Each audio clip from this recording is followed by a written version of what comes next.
Hello and welcome to Wild Seat. Well, here it is. The movie kicks off with a young wailing girl who is calling for help in the middle of the street. Around her, everything's in complete chaos. People are running around in a every man for himself fashion, dodging buildings that are falling apart as if lovesick trees had been hurled at them. Then, everything gets darker than an overripe avocado, and a voiceover starts talking about how screwed up the planet is. Seriously, not even Frida Kahlo's worst painting could have envisioned such a disaster. Skyscrapers have now surrendered to nature. The world looks like a wedding cake left out in the rain. Everything's ruins and old, decrepit buildings that look ready to collapse at the merest glance. The voiceover tells you that a couple of years ago, the plants, the very same ones you were forced to eat in your soup, decided to revolt and give the planet a thorough makeover. Their branches infiltrated every city like ants into a jar of honey. In a week, it seemed like the whole planet had been doused with Roundup. Within a year, 80% of the world was greener than an angry Hulk. 2 years have passed since the first blow of this gardening fiasco. A dude named Yang Hao and his daughter Yuan got stuck in the city because they missed the last evacuation bus. Ever since, they've been trying to survive amidst all the abandoned buildings. In one scene, Yuan is in the forest, eyeing a puppy like it's the last taco of the night. Suddenly, her father Yang pulls her away and removes her from the puppy. He's madder than a bull with a toothache because the girl left the safe zone without notice. While he's scolding her, the girl slips away chasing the dog. Yang follows her, pleading with her to stop, but the kid completely ignores him. Then, Yang's watch starts to beep. This makes the man nervous as the plants attack at night. Eventually, he ends up in the deepest part of the forest, where he finds his daughter standing in front of a gigantic tree. The branches of the giant tree are writhing around human bodies. One of them opens up like a giant mouth, causing Yang and Yuan to bolt, but the branches follow them, and soon, more branches join in the pursuit. Yang and Yuan manage to get out of the forest just in time, reaching a patch of land where the sun still shines. The branches seem to spark a little under the sunlight and recede. Back at their hideout, Yang ushers Yuan in and locks the doors.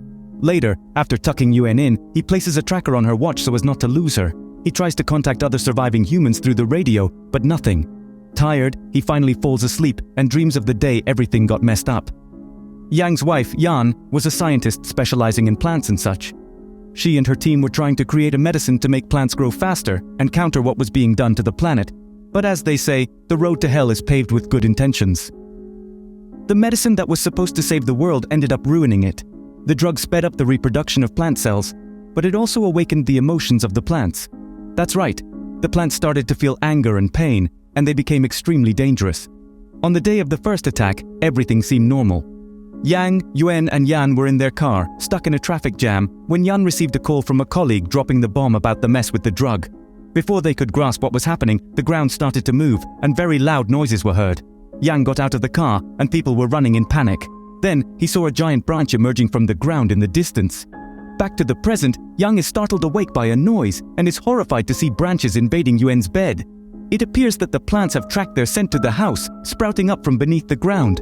The poor father checks his watch, which shows him Yuan's location like one of those modern GPS devices. Following the signals, he runs to an old building and goes inside, equipped with his ultraviolet flashlight. Soon after, he finds Yuan's watch, where he had installed the tracker. Then he hears his daughter calling for help from somewhere within the building, and he runs in desperation. He sees his daughter in a dark corner, shielding herself from the plants with a UV flashlight. The branches don't approach her, they're afraid of the light. But before Yang can reach her, the flashlight's battery runs out, and Yuan is left at the mercy of the darkness and the plants.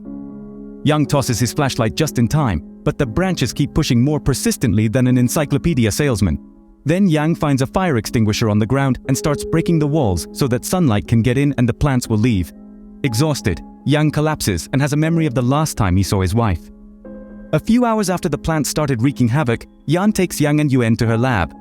There she explains that the plants are afraid of ultraviolet rays, but there's no way to stop their growth because they grow faster than neighborhood gossip.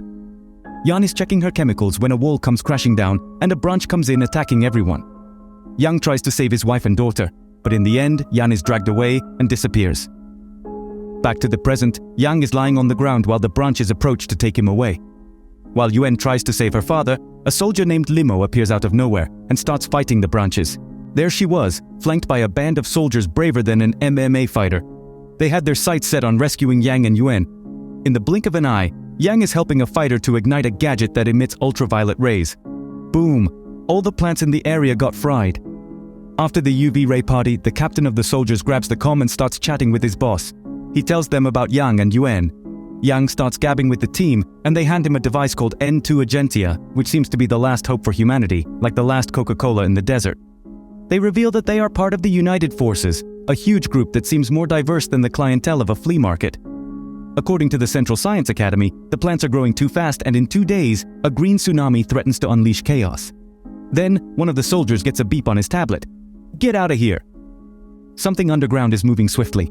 Everyone starts to get nervous, and suddenly, boom! The ground opens up, swallowing the UV ray device. Please, if you're enjoying the video, show it with your precious like, "For you it's just a second and you help me a lot."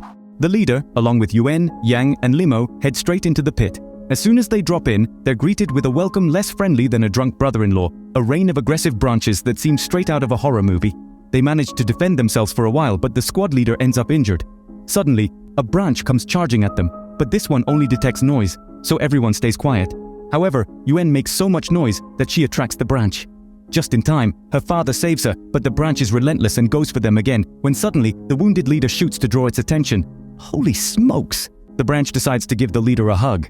The guy tells the others to scram while pulling out a grenade with more intent to explode than a quinceañera at her first dance. The grenade goes off, taking the leader and the branch to the hereafter. The blast wave tosses the others around like popcorn in a microwave, but they make it to the surface and regroup. One of the soldiers asks Yang to join them, saying she could be useful, but Yang, giving them the finger, declines. She leaves with Yuan, but halfway there, the girl stops him. She says she wants to save the world and start working with Yang and the soldiers. With her smooth talk, she convinces Yang, and they both join the squad. Now the crew heads to the launch station, the place where they can activate the gadget that's going to exterminate the plants. But a soldier gets an alert on his tablet announcing the arrival of the second wave of plants. The ground begins to shake, and a building comes crashing down. The crew flees from the building, and Yang is more confused than a flea in a barbershop because the second wave was supposed to arrive in 2 days. But a soldier tells him that some waves come early. They climb onto a truck as branches emerge from the ground. The last soldier with the gadget is caught by the branches but manages to pass the device to his buddies before biting the dust. Everyone gets in the truck and they start driving, but the plants chase them like a bride at a called-off wedding. Suddenly, they fall down a ravine and crash into a building. Somehow they get out of the truck and everything goes silent. They try to chat with the boss, but they're out of signal and isolated.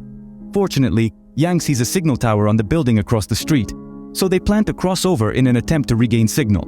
The catch is that they have to cross a bridge more rusted than an old nail. So, swallowing their fear, they start to walk, but just when they reach the middle of the bridge, a nearby building starts to fall. The soldiers brace themselves for the worst, but by pure luck, the building flies past them. The commotion scares Yuan, and she falls off the bridge, but a soldier named Li catches her mid-air. Yang starts pulling on the rope to save them, but the rope begins to fray. And then, Li lets go of the rope so that Yang can save the girl. He faces his fate with a smile, like some kind of Hollywood hero. Afterwards, the soldiers Yang and Yuan reach the other building and finally get a signal. They speak with the big boss, who alerts them and other teams around the world that the second wave will arrive in 4 hours, according to new intel, so there's no way they can finish their mission in time. Additionally, the plant roots are better protected than a corrupt politician, so they can't plant the gadget in them. The boss orders them to surrender and return home. Before he ends the call, Yang grabs the microphone and gives his piece. He asks the commander not to let their sacrifice go down the drain and to continue with the mission. His speech moves everyone who hears it.